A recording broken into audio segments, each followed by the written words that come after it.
আসসালামু আলাইকুম। বাচ্চাদের টিফিনের জন্য বা বিকেলের নাস্তা কিংবা সকালের নাস্তার জন্য খুবই স্বাস্থ্যসম্মত একটা রেসিপি শেয়ার করব। এটা তৈরি করার জন্য এখানে আলু এবং গাজরকে আমি হাত দিয়ে খুব মিহি করে কুচি করে নিয়েছি। আপনারা চাইলে এই কাজটা গ্রেটারের সাহায্যেও করতে পারেন। আমি একটু পরিমাণে বাড়িয়ে নিয়েছি, আপনারা আপনাদের পরিমাণ মতো নেবেন। হাফ চা চামচ হলুদ গুঁড়া, 1 চা চামচ লাল মরিচের গুঁড়া, 1 চা চামচ জিরার গুঁড়া, 1.5 চা চামচ আদা বাটা, 1.5 চা চামচ দিয়ে দিচ্ছি রসুন বাটা, স্বাদ মতো লবণ, 1/3 চামচ পরিমাণে দিয়ে দিচ্ছি গরম মশলা গুঁড়া, পেঁয়াজ কুচানো দিয়ে দিচ্ছি 3 থেকে 4টার মতো, আর কাঁচামরিচ দিয়ে দিয়েছি আমি আমার ঝাল বুঝে, যেহেতু আমার বাচ্চা ঝাল খেতে পারে বা আমি ঝাল খাওয়া পছন্দ করি। এর আরেকটা একটা ঝাল নাস্তা, তাই কাঁচামরিচটা আমি 5-6টার মতো কুচি করে দিয়েছি। এরপরে হাফ কাপ পরিমাণে বেসন আর হাফ কাপ পরিমাণে চাউলের গুঁড়া, একটা ডিম ভেঙে দিয়ে সব কিছুকে ভালোভাবে মেখে নিব। এখানে কোনো এক্সট্রা পানি ব্যবহার করার প্রয়োজন নেই, যেহেতু আমি গাজর এবং আলু কুচি করে ভালোভাবে ধুয়ে নিয়েছি, পানি ঝরিয়ে নিয়েছি। আর হচ্ছে ডিম দিয়ে এই বাইন্ডিংটা সুন্দর মতো হয়ে গেছে, বাইন্ডিংটা ঠিক এমন হবে। এরপরে আমি এখানে 3টা ডিম ভেঙে নেব, ডিমের কুসুমটা আমার আলাদা করে নেব।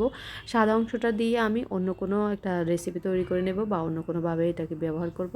আমি ডিম 3টা কুসুম আলাদা করে নিয়েছি।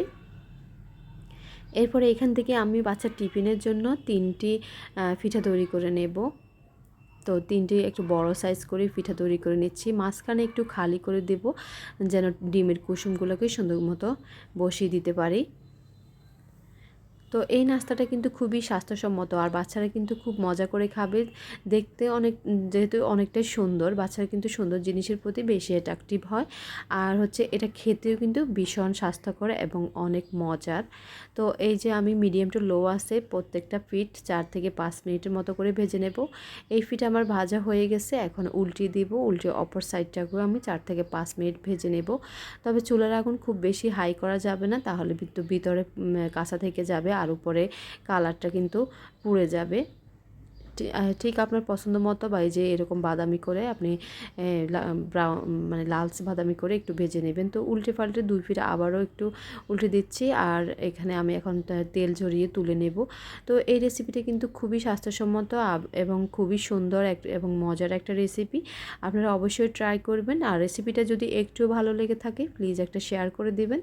আর আমার পেজে যদি আপনি নতুন হয়ে থাকেন পেজটা সাবস্ক্রাইব করে ফলো করে সাথে থাকবেন। দেখুন ভিতরটা কত সুন্দর, আমি এটাকে কেটে দেখিয়েছি।